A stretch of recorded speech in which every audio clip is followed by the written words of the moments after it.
আসসালামু আলাইকুম ওয়া রাহমাতুল্লাহি ওয়া বারাকাতুহু। আজকের এই ভিডিওতে নিয়ে এসেছি মেডিকেল নিয়ে গুরুত্বপূর্ণ দুটি তথ্য। যারা জানেন না তাদের জন্য ভিডিওটি খুবই উপকারী এবং এই ভিডিওটি অন্যদেরকে শেয়ার করে দিয়ে আপনারা তাদেরও উপকার করবেন ইনশাআল্লাহ।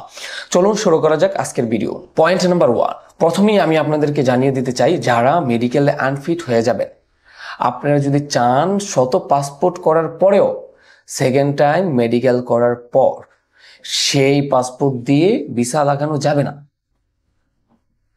আপনারা যদি তারপরে চান সৌদির কোনো কাজের ভিসা নিতে, আপনাদের ভিসা হবে না। এটাই মেডিকেলের নতুন আপডেট।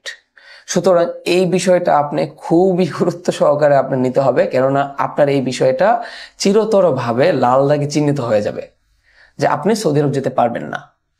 পয়েন্ট নাম্বার 2, আপনার চোখে সমস্যা, হাতের আঙুলের সমস্যা, অথবা আপনার ফিঙ্গার হচ্ছে না, সাময়িক সময়ের জন্য যদি আপনি কন্টাকেও ফিঙ্গারটা করিয়ে ফেলেন, চোখে সমস্যার মতো বড় সমস্যার জন্য সৌদি সরকার তাদের জন্য সৌদি আরব প্রবেশপথ বন্ধ করে দিয়েছে। এই ক্ষেত্রে একটা জিনিস দেখা যায়, যে জিনিসটা হচ্ছে আপনাদের ভিসা লাগাতে সমস্যা হতে পারে। সুতরাং এই বিষয়গুলো মাথায় রেখে আপনাদের সামনের যে পথ সেটা আপনারা নির্ধারণ করবেন ইনশাল্লাহ।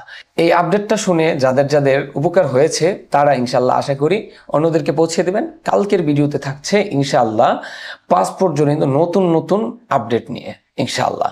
সেই আপডেটগুলো খুবই গুরুত্বপূর্ণ। আশা করি আপনারা সকলেই থাকবেন এবং আমাকে সাপোর্ট করবেন। চ্যানেলটি সাবস্ক্রাইব করে আমার পাশে থাকবেন। আসসালামু আলাইকুম ওয়া রাহমাতুল্লাহি ওয়া বারাকাতুহু।